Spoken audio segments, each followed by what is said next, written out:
This is KUGAN CASSIUS for IFL TV, proudly sponsored by Everlast. Delighted as always to be joined by Mr. Edward Hearn. Hello, Edward.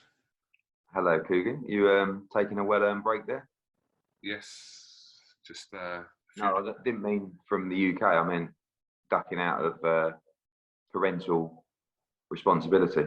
Yeah, my missus isn't there. We haven't just left the kids to one day. But it's hard work at a pool looking after children. I didn't realise this, but it is apparently. Yes, and what's the age? What's the ages? 8, 4, and 8 months. Brutal. Brutal. Mm. As they start getting a little bit older, trust me, kids club, you know, in the end, you end up looking around the hotel like going, there's a kid that you could play with. Go and talk to them. Go and talk to them. And then you can just chill out. But you've got another, the good news is, you've only got about another 7 or 8 years. So just hang in there, mate. Thanks for the advice. Right, there's only one place to start, really. What everyone's been talking about over the last few days. Did you bid for Chris Eubank's microwave? 60 grand on it. Seems like unbelievable value. No, I didn't. Okay. No. Ed, you obviously, after kind of Joshua... Great gag, by the way. That was brilliant. No, it did. Yeah, it was. No, I thought it was. So, have you been working on that the last couple of days? When I get Eddie, what I'm going to do is, I'm going to film. No. No, I didn't do that. After Fury Joshua falling out, I suppose anything after that, you're kind of, okay, let's see what we have to do. No, it's just, listen, as I always say in our interviews, boxing just, you get on a roll and then it kicks you in the nuts. I looked at our run of events from Warrington against Lara with Katie Taylor and Conor Bennett Headingley, then AJ, then Fowler against Smith, then Mikey Garcia, Italy and Spain in the middle of those as well. I just thought, let's just get through those without some bad news. And to be fair, we got through all of them. And then we got to the Dillian Whyte fight. And then, boxing just has a habit of that. It's not like it doesn't become any less painful. It's just the way you deal with it. It's just the same in life. When you take a few L's, you just get used to coming back stronger or not sulking in the corner and letting it break you down. And it is what it is at the end of the day. I think that's the famous saying, isn't it? Which sort of helps you get through all shitty times. It is what it is. You have to deal with it and readjust and move on. But yeah, obviously, if we're referring to the Dillian Whyte fight, obviously it's a kick in the nuts, but we move on. And, as I said, unfortunately, it's boxing. And I saw your tweet last night. Oh, we didn't get Fury AJ. Josh Taylor's out injured. Dillian Whyte's off. This is unfortunately boxing, but you have to come back with, okay, Teofimo against George Kambosos locked in. Right now, we're going to add another show as well in December, another really big show before Chisora Parker to come back. Right now, we do this. And that's what you do. You just keep coming back. When they knock you down, you keep building. And as those bricks fall off, you have to add more bricks in a time that those bricks are falling off. If that makes sense. Kind of did, yeah. Kind of did. You get what I'm saying though, right? So you've got a building, you're building an empire, right? And there's some geezer on the other side of the empire that every time you put a brick in, he's going, boop, boop, right? But you've got to have more bricks faster than he can go, boop, boop. And if you get more bricks on faster than he can boop them off, then your empire will get built. That weirdly makes the boop, boop, boop. That makes sense. Yeah. Imagine that in your life, right? Imagine that, forget the boxing business. Imagine that in life. You're trying to crack on, aren't you? You're trying to build. You're trying to get to your destination or whatever you're trying to be, whether that's happiness, whether that's success. And these are the foundations, your foundations of your life. And every now and again, might not be the little geezer on the high game, but the bad news, the knockbacks, the reject, whatever you want to call it, will just keep toppling your bricks over. If you don't get back on your feet, building those bricks, then your kingdom will be down here because that bloke ain't going away. Boop, boop, he's always there. He's always there. That's called bad news. That's called bad luck. That's just called life. All right. So understand this. Build your bricks, because the book geezer ain't going nowhere. That bad news will always be there, in different ways, in different environments, in different situations. So make sure that you're building your foundations and you don't stop. So when you get, like I said, Warrington Lara at Ellen Road, AJ Usyk at Spurs, Fowler sold out, Mikey Garcia, Dillian Whyte. What? Oh, is it right? Okay. Teofimo Lopez against Kambosos. Let's add another show in the UK in December. Do you understand? I think I'll stop now. I think you should get what I'm saying. Could you just do the boop once more? Okay. There we go. Eddie, let's kind of address this. Obviously, I'm sure you would have kind of read like the comments online, etc. The timing of this injury for Dillian Whyte, for the cynics out there, wasn't great, because obviously you've got this situation regarding the pending situation regarding Tyson Fury, the mandatory, etc. But there are people out there that just think that that's what you're doing. Like, there is no injury. You're keeping Dillian Whyte kind of for that situation. Can you explain or not? If we would have done that, we would have done it 3 weeks ago.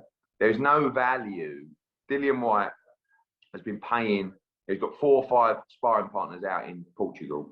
He's got full-time camp running with all his team. We got this news about Tyson Fury 3 weeks ago, and we all talked about the news, and it was never discussed, oh, shall we pull out? But obviously people are saying, why would you fight Otto Wallin when you're going to fight Tyson Fury? Dillian Whyte made the decision to move forward with the fight. He was never going to pull out of the fight. He's been training since April, May for this fight. He's making a lot of money for this fight. It's a fight that he believes he can win. He doesn't ideally want to go into the Tyson Fury fight with just the Povetkin fight as his last fight. He wants to, get activity. So that's not the case at all. There's no value. This pullout hurts everybody. It hurts Dillian Whyte. He spent time and money and effort in this camp. It hurts us, obviously. It was never part of the plan. Dillian Whyte picked up a shoulder injury. I got the first call probably Mikey Garcia week to say he's just going to have a couple of days off sparring. He's got a shoulder problem. We don't think it will be an issue. No problem. He went back. He sparred, I think, once at the weekend. He sparred on the Monday. He had to stop after, I think it was 7 or 8 rounds on Monday, in pain, in a lot of pain. And Dillian, like he's happy to go through that pain. He got consultation. He had his imaging done, and he couldn't fight. And that's the truth, and that's the reality of the situation. And I know Dimitri Salita and all these people, are pissed off. But to be honest with you, you got Dimitri Salita now writing to the WBC saying, Otto Wallin must get his shot at Fury. It's like, mate, you were just a voluntary defence plucked out. You were 20th in the rankings. This was just a standard defence for Dillian Whyte. So, and he was happy to take that defence. So there's nothing, there's no mucking around on the injury at all. He's not fit to fight. That's the truth. And yes, if this was his last fight, what would he have done? To be honest with you, he'd probably still pulled out because he's in pain. It's not like he can't, it might break down after 11 rounds. He's in pain without training. So it's a no-brainer. And the doctors looked at it and said no. And obviously, he's going to fight Tyson Fury. So that's something that he has to be considered, but it's not even what's coming after. He cannot physically fight next week. And he did everything he could to try and be in that ring, but had to make the decision. In fact, he didn't even make the decision, his doctors did. Just coming back to Dimitri Salita, obviously he believes that the fight between Whyte and Wallin should be rescheduled. Can you just make comment on that situation? Well, that's our option only. So I'm not ruling out that fight, but obviously the WBC have also made their statements to say that the interim world champion fights Tyson Fury. So we'll have to see, there's a lot going on behind the scenes with the lawyers and stuff like that. But I would think that Dillian Whyte's next fight will be Tyson Fury. But we'll have to see. I'm not ruling out the Wallin fight. That's a fight that's at our discretion to reschedule. I went back to Dimitri Salita. Dimitri said, Michael Hunter will fight Otto Wallin. I said, what, in London next week? I said, well, I think he should fight. I said, no problem. He can fight Alan Babbage. Alan Babbage has come out and said, I will fight Otto Wiley next Saturday. No problem. But Dimitri looked at that fight and just said, look, why would we fight a guy that was 8-0 with 8 KOs? I said, well, you want to fight. So they chose not to accept that fight. It's hugely unlikely he'll be on that card. And we'll have to see. It's very, talk about it's not good for Dillian, it's not good for us. It's of course not good for Otto Wiley. He's done a camp as well. But there's nothing, there's nothing we can do about it. And we may look to reschedule the fight, or we may look to give Otto Wiley another fight. That's not our responsibility, but we want to be fair at the same time. But unfortunately, when they come out with all these accusations, it doesn't really make you want to, help out with the process, because they're unfounded. But I understand his frustration. He could have boxed Alan Babbage next week. He chose not to. We're not just going to put Otto Wiley in a fight with a random person in London that has no relevance to the card or what we're doing. So we'll have to see what happens. See, Johnny Fisher put his name out there or not? Yeah, I think that was very brave of Johnny Fisher. But we need to bring Johnny Fisher through in the right way as well. But Johnny Fisher sold nearly 2,000 tickets out of his hand. It is unbelievable. The whole of Romford will be there next week. So, and he's got a decent enough fight without fighting Otto Wiley, and that's not the progression that he needs. But he was just, this is such a massive night for Johnny Fisher with all the tickets he sold. He was everybody, and this is another thing, when you get put in a situation like that, you have to make a decision. You pull the show, right? Or you carry on with the 9 fights that are on the card, and some good fights as well. And as I said, it's not great for us financially; it's a disaster. But you can't let those fighters down.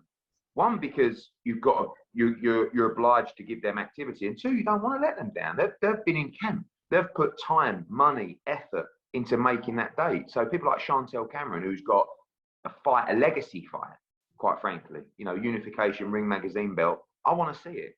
Even down to Usyk Kamari against Castaneda. Craig Richards got a really tough fight. Babbage against Molina. Johnny Fisher sold 2,000 tickets. Jordan Thompson returns. Ellie Scotney's been waiting to fight. But you can't let these people down. So we proceed with the show.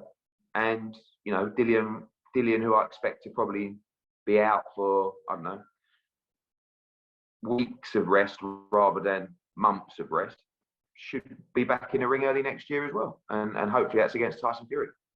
Does his injury have any impact on the mandatory situation about with the WBC calling that because he's injured? No, because obviously they've got this 30 days, which I think is after the fight, of which it's been, 10 or something. So he's got 20 days till that's called. Dillian's going to rest. I'm sure that it'll provide further updates from his doctor, but it won't affect the date for any mandatory fight. So you wasn't close to pulling this show, Eddie. Then you didn't ever contemplate actually. You contemplate it, yeah, for sure. You contemplate it, but there's a couple of things to consider. We want shows, on the DAZN platform. We want to make sure that we give our fighters opportunities. There's some really good fights on the card. There's a lot of people that have trained very, very hard.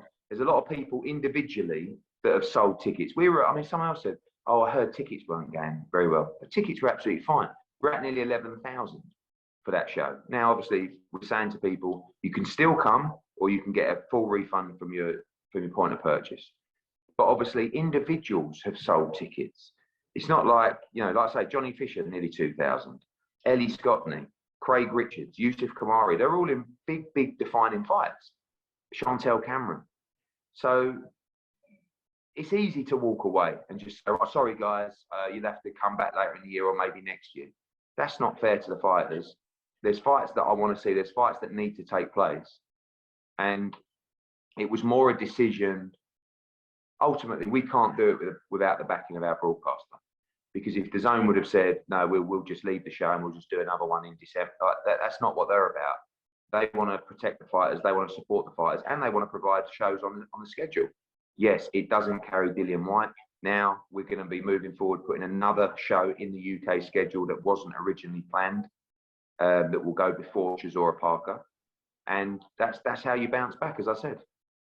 Really? Where? When? Yeah. No, where and when? We'll announce the date in due course. Looks like it'll be early December.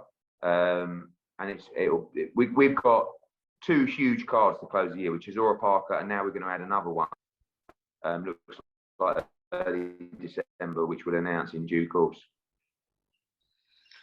Okay, so Hold on 1 second. So, Chantel Cameron and Mary McGee now elevate to main event on that card. Yes. And then the rest of the card. Unless Otto Wiley wants to fight Alan Babbage. Well, that offer is still there. Well, it is, yeah. But I mean, we've got just over a week to go. But Alan's ready. Eddie, just to going back on the tickets for this, is there a deadline when, if they want a refund, that they have to apply by to get that refund? No, I don't believe so. No, I can confirm that with the matchroom guys, but I believe it's before the event takes place.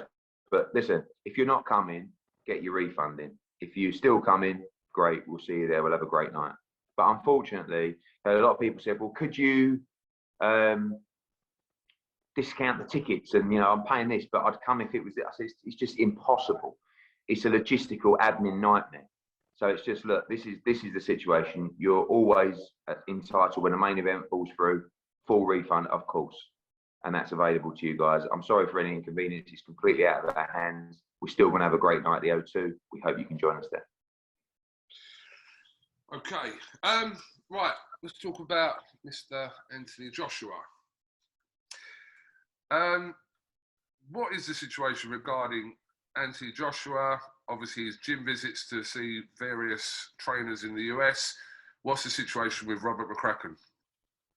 I think the speculation's been unbelievable, hasn't it? I mean, he came out with me to the States. He wanted to have a chill. He wanted to go and travel around. He wanted to see gyms. He wanted to speak to people. He's a guy that loves to absorb knowledge. And he went to see a number of gyms and fighters and trainers. It's not, he hasn't split from Rob McCracken. He hasn't decided that he's going to join another trainer. I think he's just trying to learn, trying to look at his setup, trying to look at ways to improve. And he's working. He's out there putting the work in now every day, getting ready for the rematch. And I've never seen him so focused for a fight, for a rematch. And he just wants to get it 100% right. He knows he must win this fight. So, as I said, went to see, you see, some put it out on social media, some didn't put it out, some didn't do interviews, but he's not hiding anything. He was with me on the West Coast, then he went to Texas, now he's back home.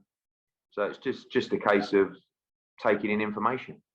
Ed, are you saying that he's not then specifically gone out to America to look for a new trainer to replace Robert McCracken? That wasn't the reason behind the trip. No, it wasn't like I'm going to America to find a new trainer. It was just I want to get away. I want some time away. He chilled out for a little bit. He went to a couple of gyms.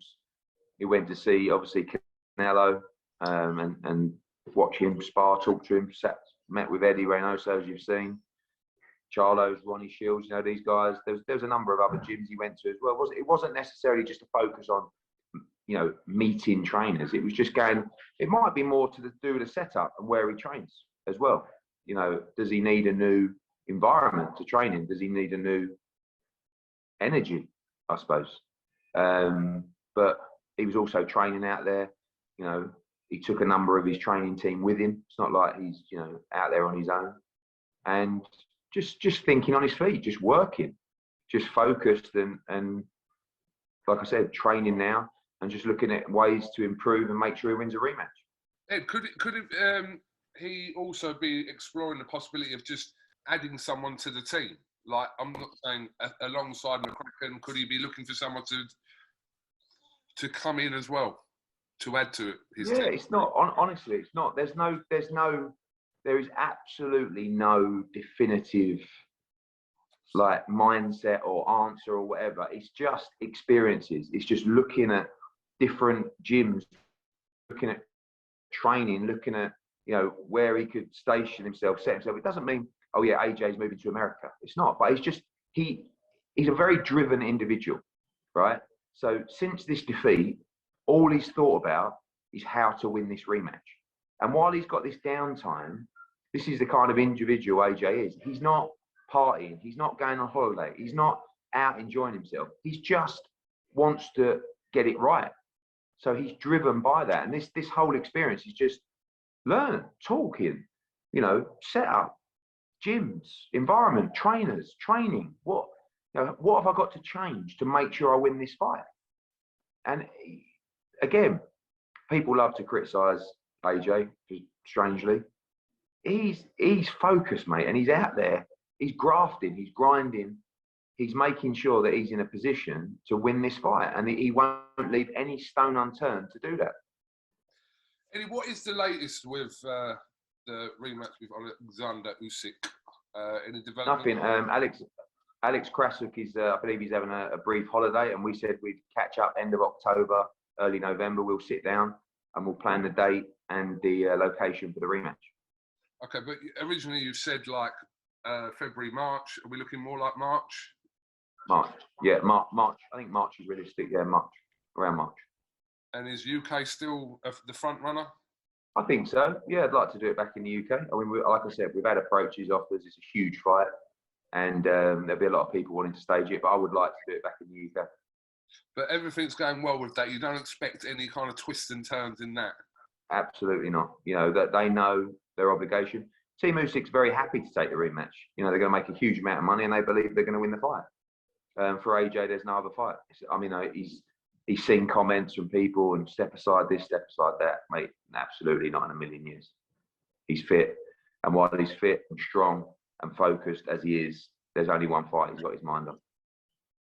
Okay, let's move on to you've announced probably the 14th new date. Not you. This is your first date. Yeah. For Lopez and Kambosos will take place at the Hulu Theatre in New York, Madison Square, on the 27th of November. Is it on? It's on. I mean, it's only our first crack at the fight. Hopefully we nail it in one. Do you know what I mean? We were waiting for a long time to get this fight. Obviously, we made a big bid initially. We were trumped by a crazy bid, and obviously that crazy bid never materialised. So we get given, if we're not given, we've got to pay for it, but we get blessed with the Teofimo Kambosos fight, promoted by Matchroom, live on DAZN around the world at Madison Square Garden in New York. And I can't wait. You know, this young man, you saw after the Mikey Garcia fight, those two, I mean, great energy. Great energy. This is what we want. We want young studs, young stallions facing off against each other. And we want great energy. We want that edge. And Teofimo's got edge. I mean, before we get on to Teofimo and Haney, we got a lot of edge in Teofimo and Kambosos. I mean, I remember seeing their first presser where he started stripping off, and you know, and I can't wait to promote that fight. It's a blessing to do that, and especially in New York. And that's a tough fight. That's not an easy fight, and a lot has happened. It's been a long period of inactivity for Teofimo Lopez. And don't rule George Kambosos out of that fight either. But if Teofimo gets through and Devin can get through, and hopefully we can get this Jojo Diaz fight made, that is the natural fight for boxing. Teofimo against Devin Haney. Yeah, absolutely. But what's the latest on Haney and Diaz? Speaking to their representatives of Jojo Diaz, we want to make the fight. We're doing everything we can to make the fight, but we need to get it done in the next few days. But we've made an offer, actually a bigger offer now than he was getting to fight Ryan Garcia. I can't see in a million years how he wouldn't take the fight, but anything could happen. But hopefully we can get that nailed in the next couple of days. But the date you're looking for is the 4th of December. Correct, yeah. Where? What part of America? Vegas. Okay. So yeah, with obviously Cattrall and Josh Taylor, the injured Josh Taylor is now off that 18th. So yeah, you're running free on the 18th now with your card. Yeah, we got a free path on the 18th, which is great. You know, I'm obviously disappointed for Josh Taylor, and that was a big fight which now has gone off the schedule. But we're ready to go with a massive show we will announce our card for December 18th next week. Tickets will go on sale in Manchester. Great card. As I said, we're going to be adding another UK show to the schedule as well, which will be announced next week as well. And yeah, look forward to a huge night on December 18th. Ed, what area of the country will that extra show take place? Well, we've only just decided to do it, so we're working with venues at the moment. It's a difficult period to nail a venue, to be honest with you, but wherever we can get the right spot, we will be at for early December, live on DAZN in the UK. Okay.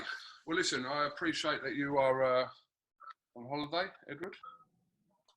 I appreciate you. But yeah, next week we've still got a fight week, and yeah, well, apart from obviously Dillian Whyte, business as usual. Yeah, it's a good card. We're gutted not to have Dillian up, but it's a good card, good night of action. So we will see you fight week build up next week, and as I said, keep building those foundations. Right, Eddie, thank you very much for talking to IFL TV. Sorry if the connection has been a little bit scattered, but yeah, we'll catch up with you at in London next week. See you then. Cheers, mate. Thank you.